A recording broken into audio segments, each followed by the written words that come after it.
Hello dear students, इस video में हम पढ़ेंगे ऑस्मोसिस, ऑस्मोटिक प्रेशर और एक इक्वेशन फाइंड आउट करेंगे हम रिलेशन शो करने के लिए molecular weight of solute and osmotic pressure के बीच में। ठीक है, तो देखते हैं हम ऑस्मोसिस क्या होता है। उसके पहले हम देखेंगे डिफ्यूजन प्रोसेस क्या होती है।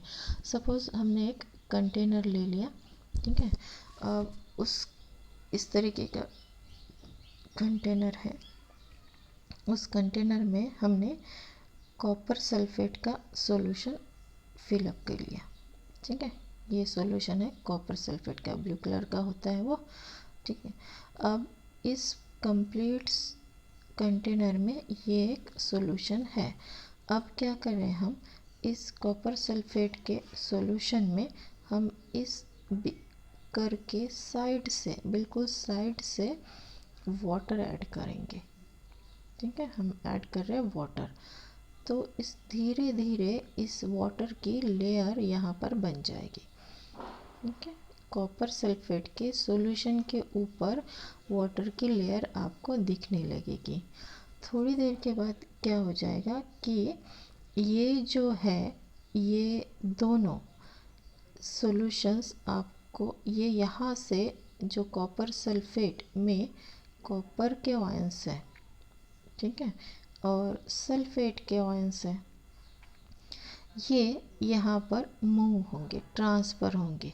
ठीक है, अब इस मूवमेंट की वजह से क्या हो जाएगा, ये कंप्लीट जो है वो सब कुछ बन जाएगा ब्लू कलर का। ठीक है, मतलब ये कंप्लीट आपको ब्लू कलर का दिखेगा। तो ये जो मूवमेंट हुई, किसकी मूवमेंट हुई, सोल्यूट आयंस की। ओके, ये मूवमेंट हुई सोल्यूट आयंस की।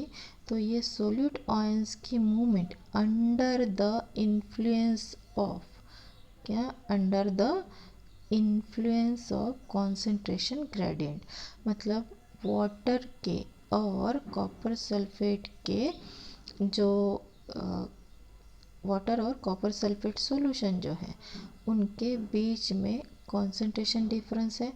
तो उस कॉन्सेंट्रेशन डिफरेंस की वजह से सोल्यूट आयंस मूव हुए और इस प्रोसेस को बोलते हैं डिफ्यूजन। डेफिनेशन क्या हुई, movement of solute ions under the influence of concentration gradient is called as diffusion. अब हम एक दूसरी केस कंसिडर करते हैं। हमने एक कंटेनर ले लिया है, ठीक है, अब इस तरीके का वो कंटेनर है। इस कंटेनर में हमने ये सेमी परमिएबल मेम्ब्रेन लगा दी है मिडल में। सेमी परमिएबल मेम्ब्रेन लगाने के बाद में हमने दोनों कंटेनर में, एक कंटेनर में हमने प्योर सॉल्वेंट डाल दिया और दूसरे कंटेनर में हमने सॉल्यूशन बना के डाल दिया। अब सपोज़ इन दोनों की लेवल यहाँ पर है जब हमने इनको ऐड किया इस कंटेनर में। अब क्या हो जाएगा, इस कंडीशन में जहाँ पर सेमी परमिएबल मेम्ब्रेन लगी हुई है, तो ये जो लो कॉन्सेंट्रेशन वाला सॉल्वेंट है, ठीक है, और ये हाई कॉन्सेंट्रेशन वाला हो गया सॉल्यूशन। ठीक है, सॉल्यूशन का कॉन्सेंट्रेशन हाई है क्योंकि उसमें सोल्यूट ऐड किया हुआ है, यहाँ पर प्योर सॉल्वेंट है तो कॉन्सेंट्रेशन लो है। तो यहाँ से प्योर सॉल्वेंट की तरफ से सॉल्यूशन की तरफ सॉल्वेंट मॉलिक्यूल्स मूव होंगे। ठीक है, क्या हो जाएगा, सॉल्वेंट से, प्योर सॉल्वेंट से सॉल्यूशन की तरफ सॉल्वेंट मॉलिक्यूल्स मूव होंगे। तो ऑब्वियसली ये जो लेवल है ये इंक्रीज़ होगी। तो ये जितनी इंक्रीज़ हो रही है तो इन दोनों लेवल के बीच का जो डिफरेंस है वो हुआ ऑस्मोटिक प्रेशर। ओके, इसकी और डेफिनेशन बनती है कुछ इस तरीके से कि अगर मान लीजिए हमने यहाँ से प्रेशर अप्लाई कर दिया, और अप्लाई कब तक करेंगे, जब तक इनकी जो नॉर्मल लेवल थी वो वापस नहीं आ जाती। जब हमने फिलअप किया था दोनों की जो सेम लेवल थी तब तक वापस नहीं आ जाती। तो ये लेवल वापस आने तक जितना प्रेशर हमें यहाँ पर अप्लाई करना पड़ा, that is the osmotic pressure. Okay, जब हमने प्रेशर अप्लाई किया तो क्या हुआ, यहाँ से सॉल्वेंट मॉलिक्यूल्स फिर से इधर वापस आए। ठीक है, इसलिए ये लेवल अब गई। तो सॉल्वेंट मॉलिक्यूल्स वापस लाने के लिए हमें यहाँ पर जितना प्रेशर अप्लाई करना पड़ा, that is the osmotic pressure. Okay, तो ऑस्मोटिक प्रेशर की डेफिनेशन आपको इस तरीके से, the minimum pressure to be applied on the solution to stop the process of osmosis is called as osmotic pressure. अब यहाँ पर क्या किया हमने, प्रेशर अप्लाई किया, इसका मतलब ऑस्मोसिस प्रोसेस जो हो रही थी, क्या है osmosis process, movement of solvent molecules from the lower concentration to higher concentration, ये हुआ ऑस्मोसिस। अब इसको स्टॉप करने के लिए हमने यहाँ पर प्रेशर अप्लाई किया, तो वो जो प्रेशर जितना हमें लगा, that is the osmotic pressure. अब अगर सपोज़ हमने और ज़्यादा प्रेशर अप्लाई किया तो क्या हो जाएगी, ये लेवल जो पहले जितनी थी उससे काफ़ी ऊपर चली जाएगी, तो ये प्रोसेस हो गई रिवर्स ऑस्मोसिस। मतलब हायर कॉन्सेंट्रेशन से लोअर कॉन्सेंट्रेशन की तरफ सोलवेंट मॉलिक्यूल्स मूव हो रहे, तो उसे बोलते हैं रिवर्स ऑस्मोसिस।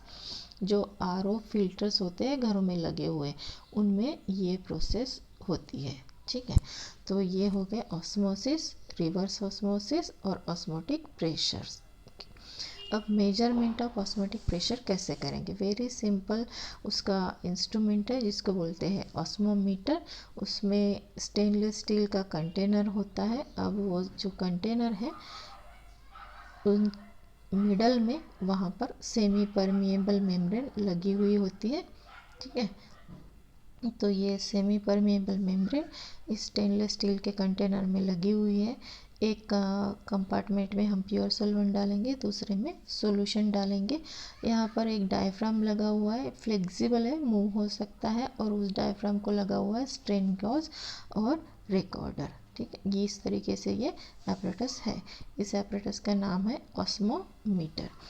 अब ये ऑस्मोमीटर जो है, ये प्रोसेस कैसी होगी, तो जैसे ही ये दोनों प्योर सॉल्वेंट और सॉल्यूशन इसमें आ जाएंगे, तो सॉल्वेंट से प्योर सॉल्वेंट कंपार्टमेंट से सॉल्वेंट मॉलिक्यूल सॉल्यूशन कंपार्टमेंट में आने लगेंगे, तो ये डायफ्राम मूव होगा, वो भी इधर आ जाएगा, तो इसकी जो मूवमेंट है वो यहाँ पर नोट की जाएगी, और वही होगा हमारा ऑस्मोटिक प्रेशर। ओके, तो ये इस तरीके से ऑस्मोटिक प्रेशर, जिसका सिंबल है पाई, वो नोट किया जाएगा।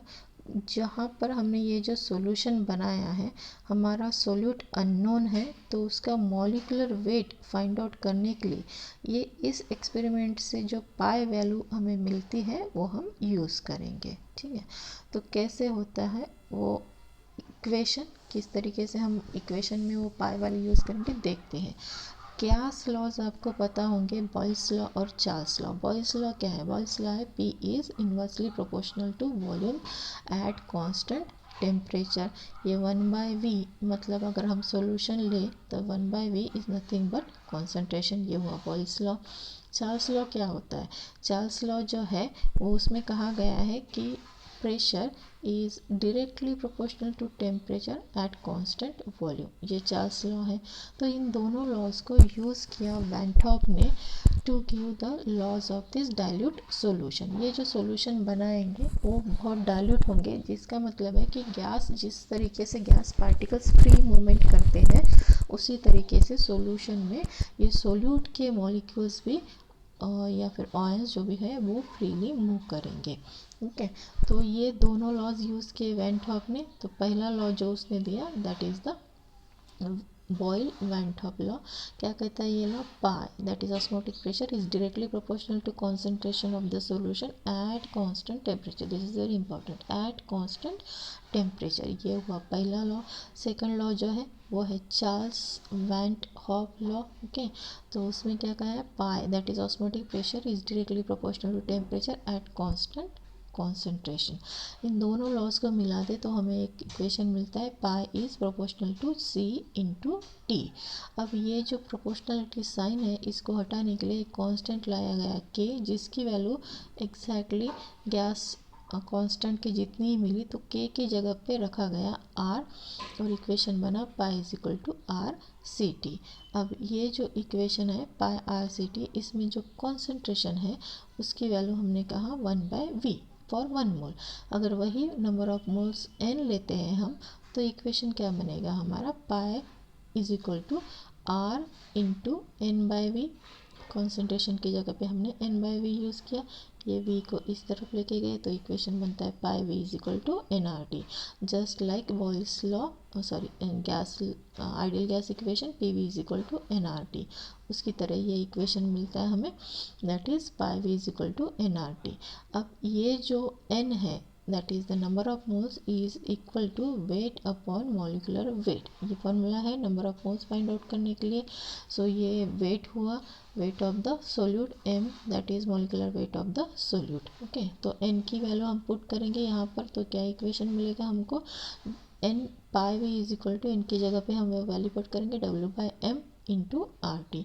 तो हमारा इक्वेशन स्मॉल m के लिए, स्मॉल m यूज़ कर रही है, यहाँ पर कैपिटल M दिया है, लेकिन पहले के सारे नोट्स में हमने स्मॉल m यूज़ किया, तो यहाँ पर भी स्मॉल m यूज़ करेंगे। तो स्मॉल m का इक्वेशन क्या बना, small m is equal to W R T divided by pi v, where m is the molecular weight of solute, w is weight of solute, r is gas constant, t is temperature, pi is osmotic pressure and v is the volume of the solution। तो ये equation use किया जाता है just to show the relationship between the molecular weight of the solute and the osmotic pressure। अब इस equation में आप देखेंगे, ये जो इक्वेशन है इसमें पाई की वैल्यू जो है वो डायरेक्टली डिपेंड करती है W पर, that is weight of solute पर, that's why this property is a colligative property. तो ये फार्मूला यूज़ करके आप न्यूमेरिकल सॉल्व कर सकते हैं, जिसमें स्मॉल m की वैल्यू फाइंड आउट करने के लिए बोलते हैं। ओके, तो नेक्स्ट वीडियो में हम देखेंगे next colligative property. Till then take care.